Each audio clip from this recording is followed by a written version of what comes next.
Paratroopers from Fort Bragg, North Carolina, double up on firepower during a joint exercise in the hills of Fort Carson, Colorado.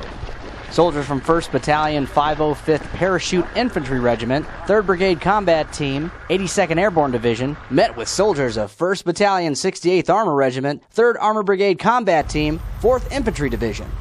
Both groups lend their talents to the Global Response Force, or GRF, which moves troops all over the world in a short time. The planning and coordination for this joint exercise, driven by 3rd Brigade Combat Team, involved numerous internal and external agencies, including Joint Task Force Carson units, civilian support agencies, and the Air Force. Soldiers prepare for scenarios that will use infantry and armor assets to accomplish the Joint Deployment Readiness Exercise. Below zero temperatures greet soldiers on both sides during the 4-day exercise.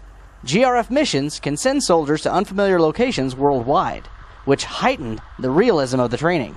You never know where the GRF's going to get called up. I know there are places in Afghanistan that get snow and temperatures like this, so it's very viable that we could be fighting in conditions like this.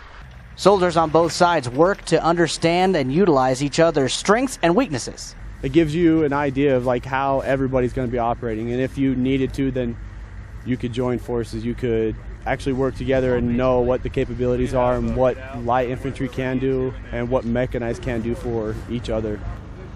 Marching to objectives and recon all come into play during the training. Working together helps soldiers fight better and overcome stereotypes.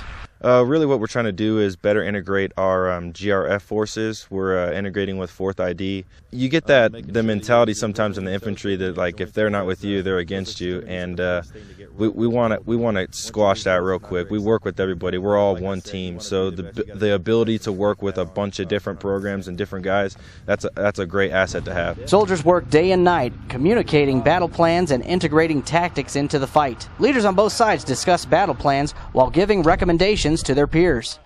Surprise attacks keep both sides focused.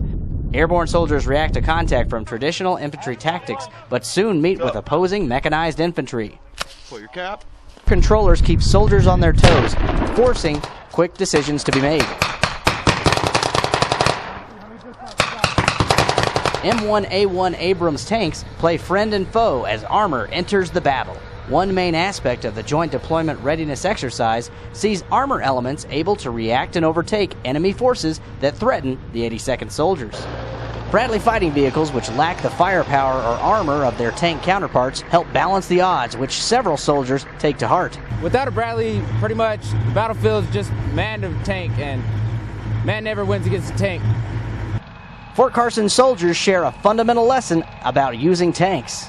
As soon as a tank shows up, fuel usage goes through the roof, and just the amount of support that that a unit needs to anticipate when Abrams tanks show up on the battlefield is humongous. That's probably the biggest thing for both us to learn to relate to them, to give them head warning, and for them to anticipate and request ahead of time.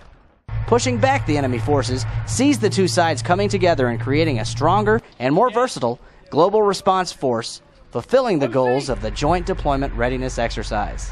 Sergeant Toby Wall, Fort Carson, Colorado.